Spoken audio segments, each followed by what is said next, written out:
أعوذ بالله من الشيطان الرجيم.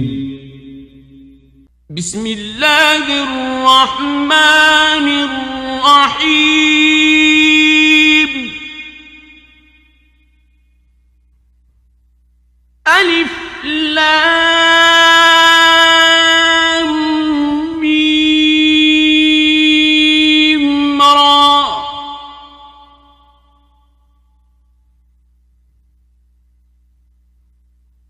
تلك آيات الكتاب.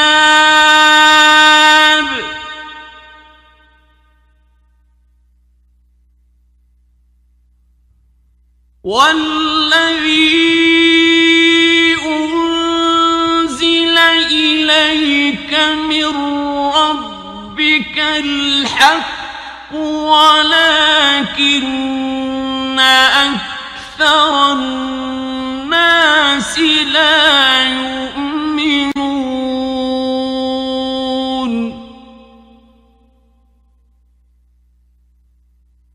الله الذي رفع السماوات بغير عمد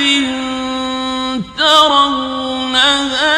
ثم استوى على العرش وسخر الشمس والقمر كل يجري لأجل مسمى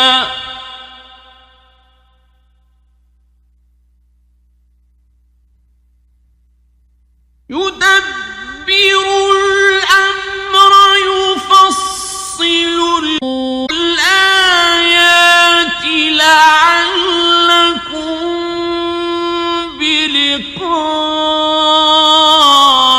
ربكم توقنون.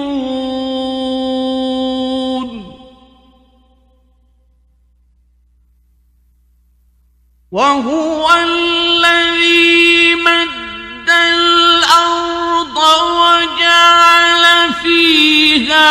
رواسي وأنهارا ومن كل الثمرات جعل فيها زوجين اثنين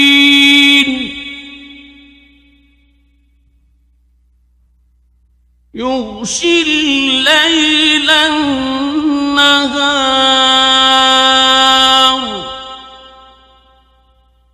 إن في ذلك لآيات لقوم يتفكرون. وفي الأرض قطع متجاورات وجنات من أعناب وزرع ونخيل صنوان وغير صنوان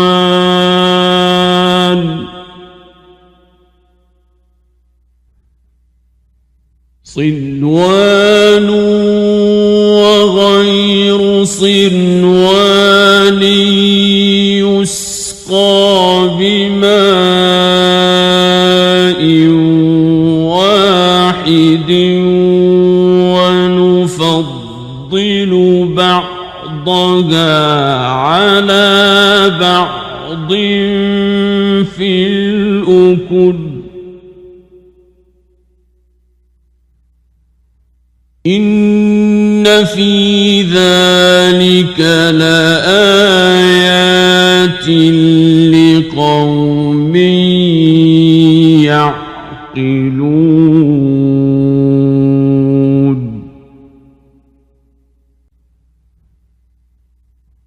وإن تعجب تعجب فعجب قولهم أإذا كنا ترابا أإنا لفي خلق جديد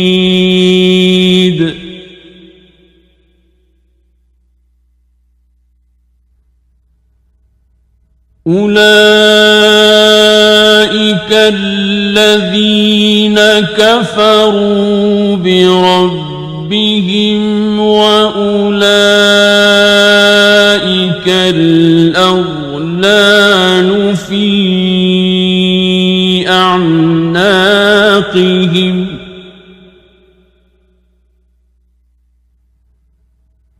وأولئك أصحاب النار هم فيها خالدون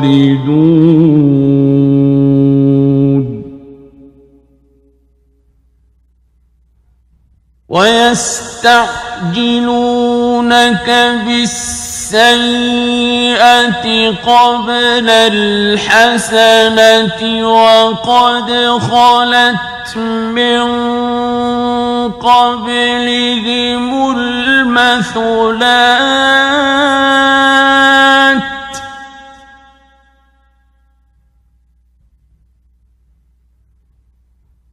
وإن ربك لذو مغفرة للناس على ظلمهم وإن ربك لشديد العقاب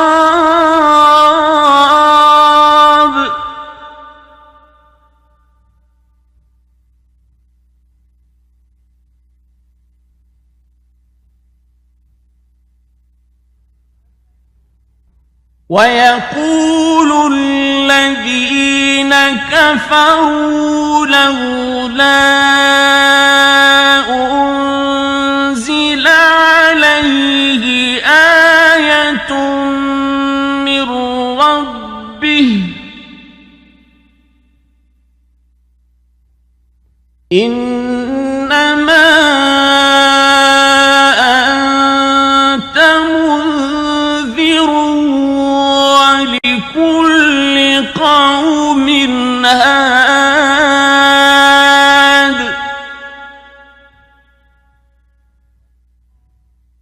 الله يعلم ما تحمل كل أنثى وما تغيض الأرحام وما تزداد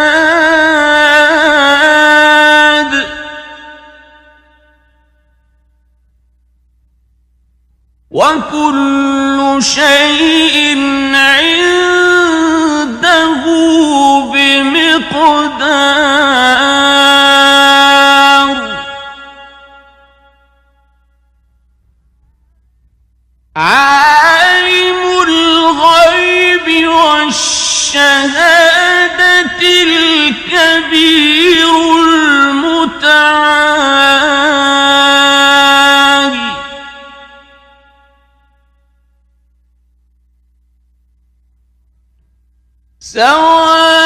سواء منكم من أسر القول ومن جهر به ومن هو مستخف بالليل وسارب بالنهار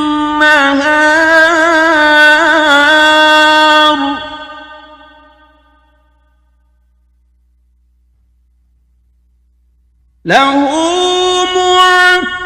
معقبات من بين يديه ومن خلفه يحفظونه من أمر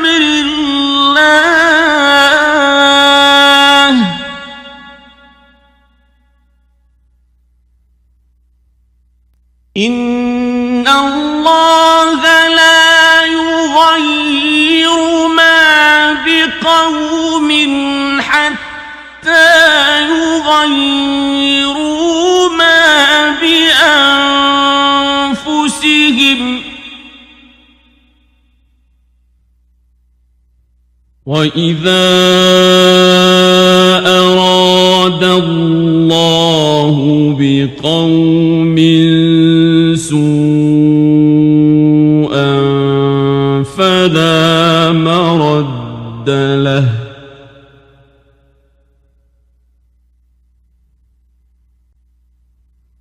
وما لهم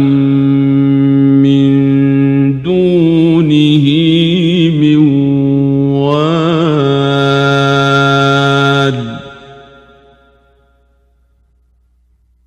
هو الذي يريكم البرق خوفا وطمعا وينشئ السحاب الثقال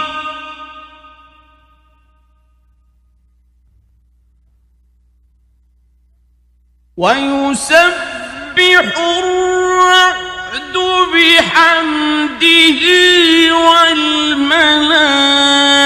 والملائكة من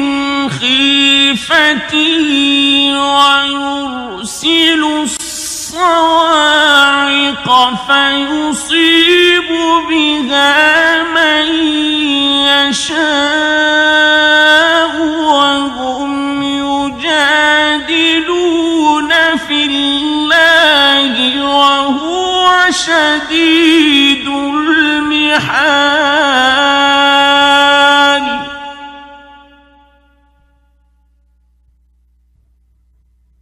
له دعوة الحق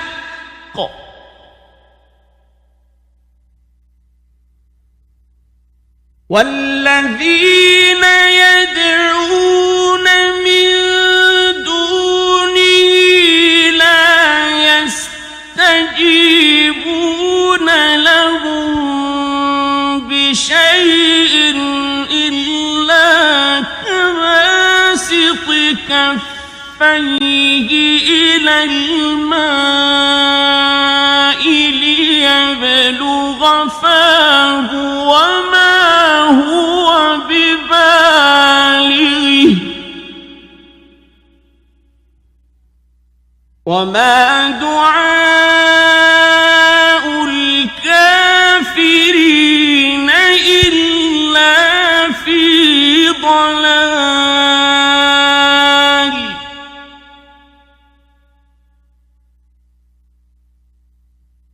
ولله يسجد من في السماوات والأرض طوعا وكرها وظلالهم بالغدو والآصال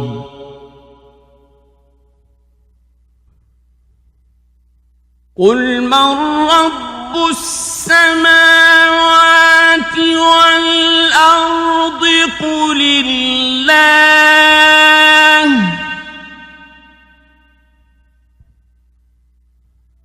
قل أفاتخذتم من دونه أولياء لا يملكون لأنفسهم نفعا ولا ضرا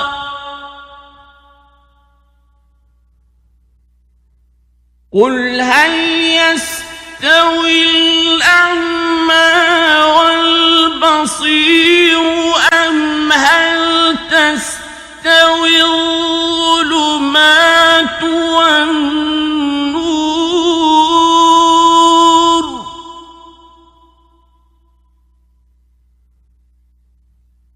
أم جعلوا لله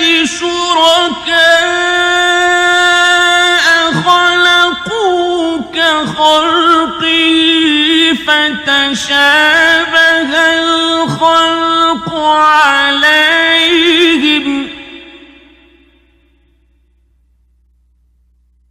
قل الله خالق كل شيء وهو الواحد القهار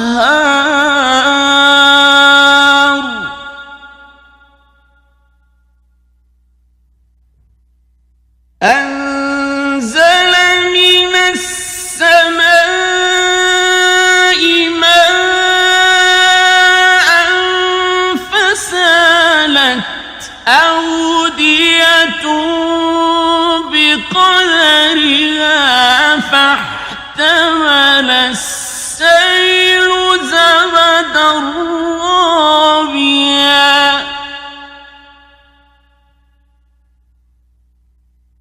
ومما يوقدون عليه في النار ابتغاء حلية أو متاع زبد مثله كذلك يضرب الله الحق والباطل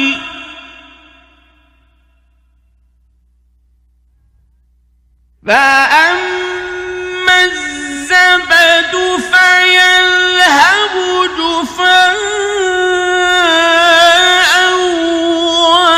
وأما ما ينفع الناس فيمكث في الأرض كذلك يضرب الله الأمثال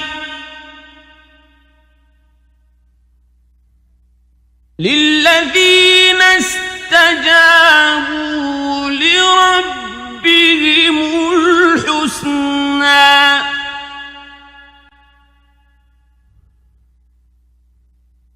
والذين لم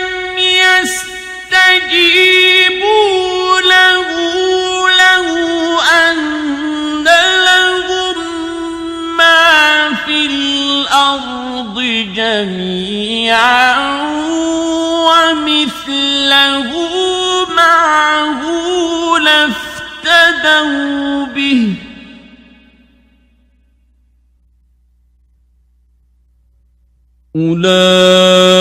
أولئك لهم سوء الحساب ومأواهم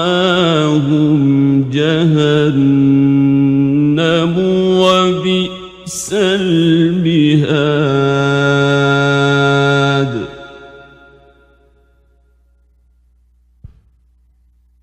أفمن يعلم أنما أنزل إليك من ربك الحق كمن هو أعمى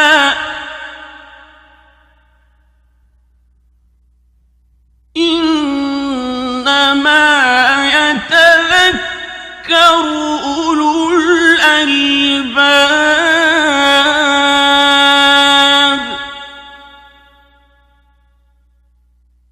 الذين يوفون بعهد الله ولا ينقضون الميثاق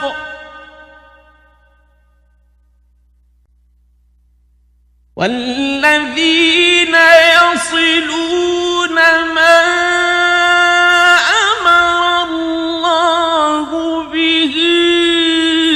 أن يوصل ويخشون ربهم ويخافون سوء الحساب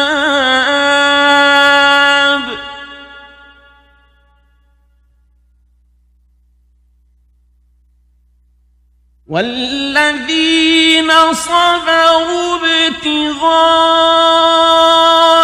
وجه ربهم وأقاموا الصلاة وأنفقوا مما رزقناهم سرا وعلانية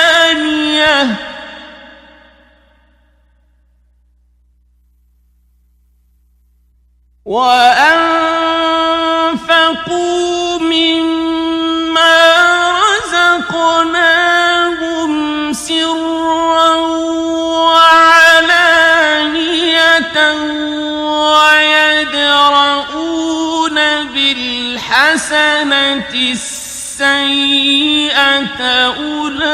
أولئك لهم عقبى الدار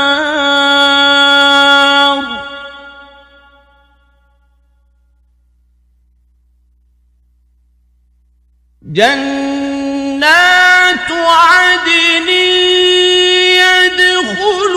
يدخلونها ومن صلح من آبائهم وأزواجهم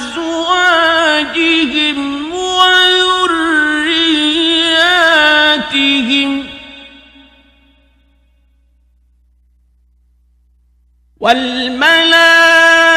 والملائكة يدخلون عليهم من كل باب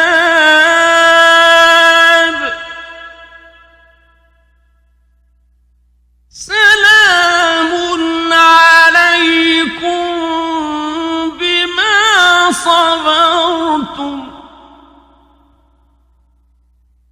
فنعم عقبى الدار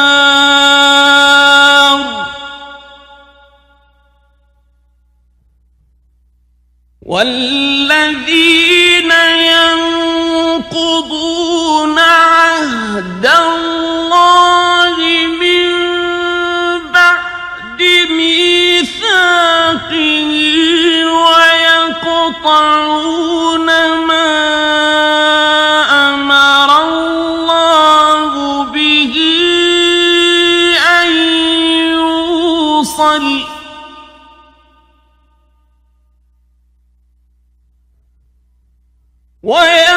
ويقطعون ما أمر الله به أن يوصل ويفسدون في الأرض أولئك لهم اللعنة ولهم سوء الدار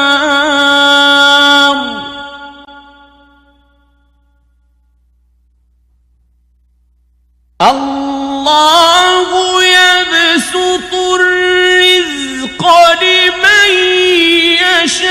يشاء ويقدر وفرحوا بالحياة الدنيا وما الحياة الدنيا في الآخرة إلا متاع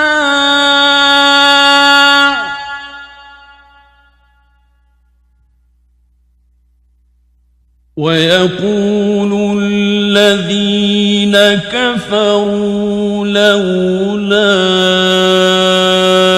أنزل عليه آية من ربه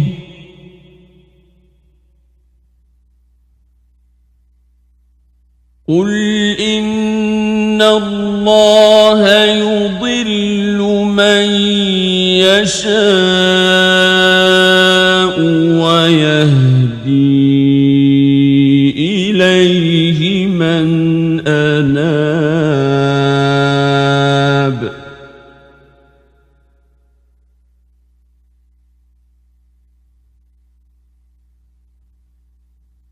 الذين آمنوا وتطمئن قلوبهم بذكر الله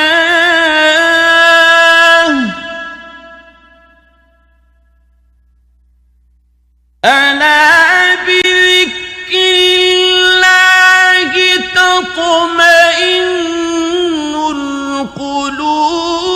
القلوب الذين آمنوا وعملوا الصالحات طوبى لهم وحسن مآب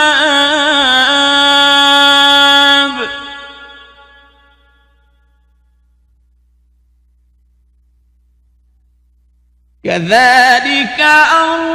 أرسلناك في أمة قد خلت من قبلها أمم لتتلو عليهم الذي أوحينا إليك وهم يكفرون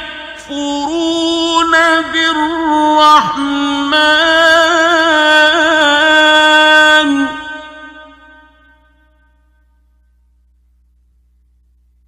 قل هو ربي لا إله إلا هو عليه توكلت وإليه متاب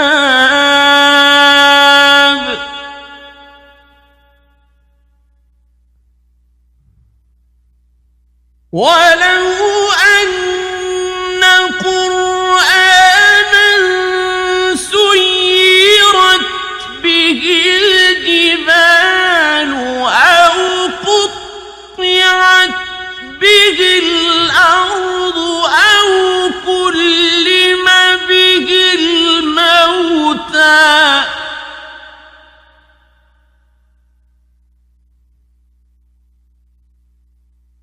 بل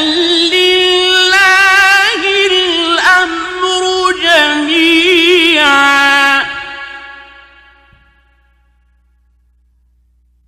أفلم ييأس الذين آمنوا أن لو يشاء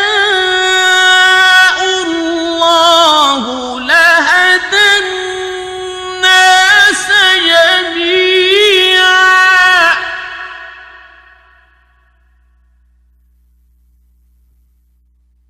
ولا يزال الذين كفروا تصيبهم بما صنعوا قارعة أو تحل قريبا من دارهم حتى يأتي وعد الله إن الله لا يخلف الميعاد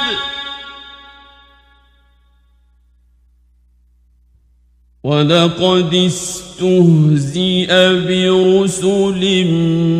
من قبلك فأمليت للذين كفروا ثم أخذتهم فكيف كان عقاب أفمن هو قائم على كل نفس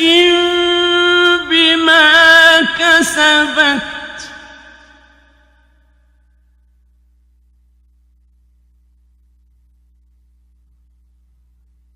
وجعلوا لله شركاء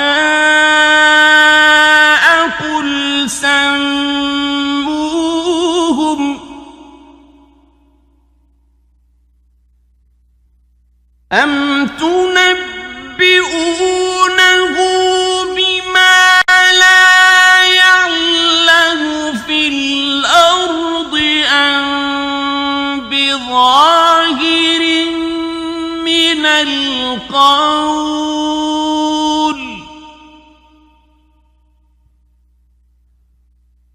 بل زين للذين كفروا مكرهم وصدوا عن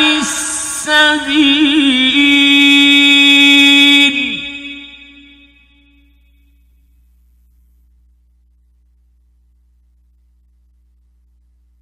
ومن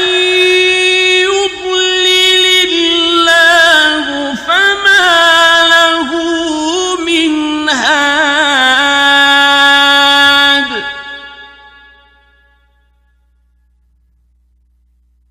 لهم عذاب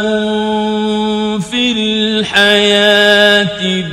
الدنيا ولعذاب الآخرة أشق وما لهم من الله من واق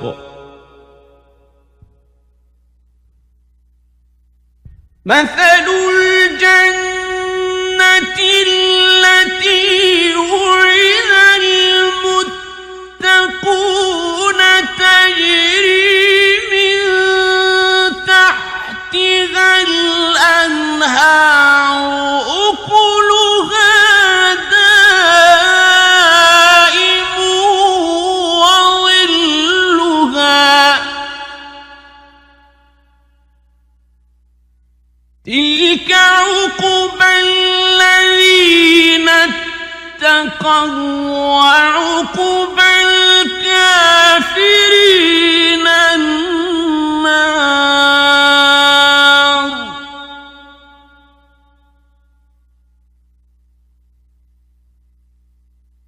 والذين آتيناهم الكتاب يفرحون بما أنزل إليك ومن الأحزاب من ينكر بعضه قل إنما أمرت أن أعبد الله ولا أشرك به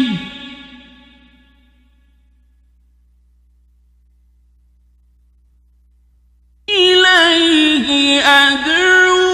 وإليه مآب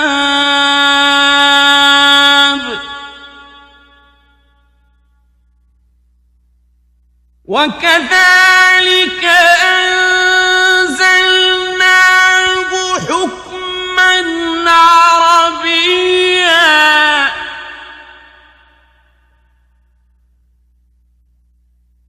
ولئن اتبعت أهواءهم بعدما جاءك من العلم ما لك من الله من ولي ولا واق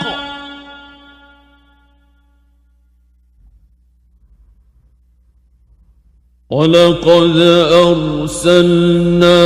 رسلا من قبلك وجعلنا لهم أزواجا وذرية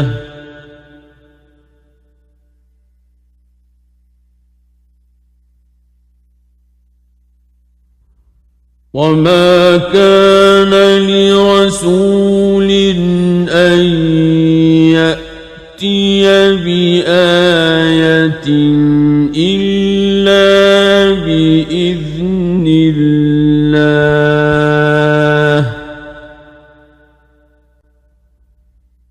لكل أجل كتاب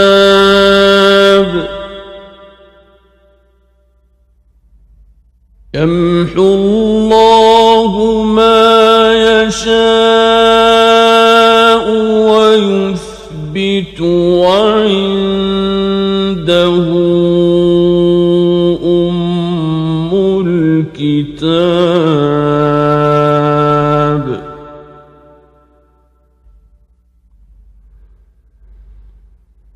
وإما نرينك بعض الذي نعدهم أو نتوفينك فإنما عليك البلاغ وعلينا الحساب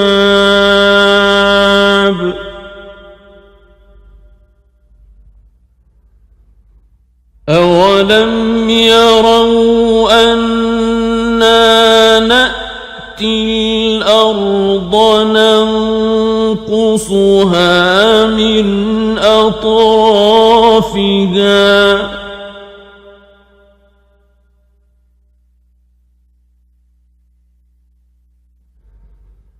والله يحكم لا معقب لحكمه وهو سريع الحساب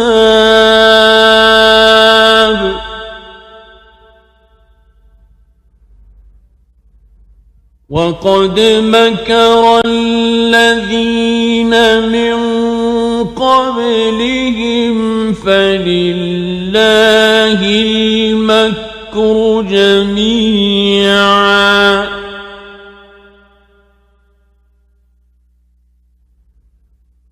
يعلم ما تكسب كل نفس وسيعلم الكفار لمن عقبى الدار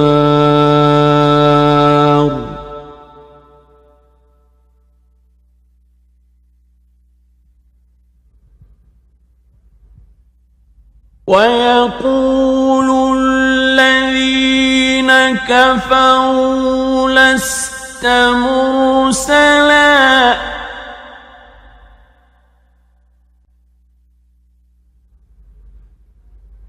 قل كفى بالله شهيدا بيني وبينكم ومن عنده